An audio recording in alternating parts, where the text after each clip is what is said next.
প্রিয় উচ্চ মাধ্যমিক শিক্ষার্থী বন্ধু, এই মুহূর্তে আমি হাজির কবিতার সাজেশান নিয়ে। আগামীকাল তোমরা 3টে কবিতা ভালো করে দেখে যাও। এই 3টে কবিতার মধ্যে থেকে আশা করি তোমরা 2টো বড় প্রশ্ন কমন পেয়ে যাবে। ক্রন্দনরতা জননীর পাশে, আমি দেখি এবং মহুয়ার দেশ।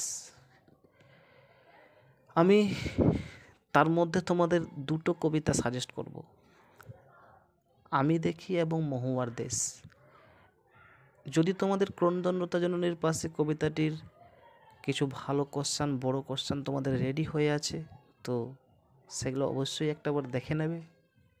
তবে কালকে তোমরা 2টো কোশ্চান খুব সম্ভবত তোমরা কালকে 2টো বড় প্রশ্ন মহুয়ার দেশ এবং আমি দেখি থেকে পেতে চলেছ।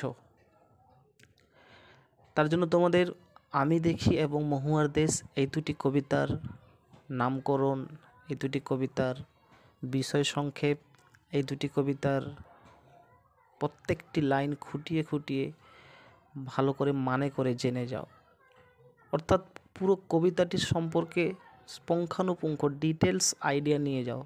তোমরা দেখবে এই 2টো কবিতা যদি তোমরা ভালো করে প্রস্তুতি নিয়ে যাও এবং আমাদের দেওয়া কিছু সাজেশান, যেগুলো আমরা ডেসক্রিপশান বক্সের মধ্যে তোমাদের পিডিএফ আকারে দিয়ে রেখেছি, সেই কোশ্চেনগুলো একটাবার কমপক্ষে রিডিং মেরে যাও।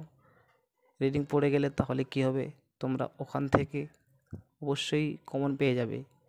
এবং তবুও তোমাদের প্রত্যেকটি কবিতার, এই যে 2টি কবিতা বললাম আপাতত আমি দেখি এবং মহুয়ার দেশ, এই 2টি কবিতার পুরো সম্পূর্ণ কবিতাটি খুঁটিয়ে খুঁটিয়ে মানে করে ওদের অর্থগুলো ভালো করে জেনে যাও। প্রত্যেকটা ওয়ার্ডের অর্থ ভালো করে জেনে যাও এবং সাথে তাদের যে বিষয় সংক্ষেপ, নামকরণ অবশ্যই ভালো করে দেখে যাও।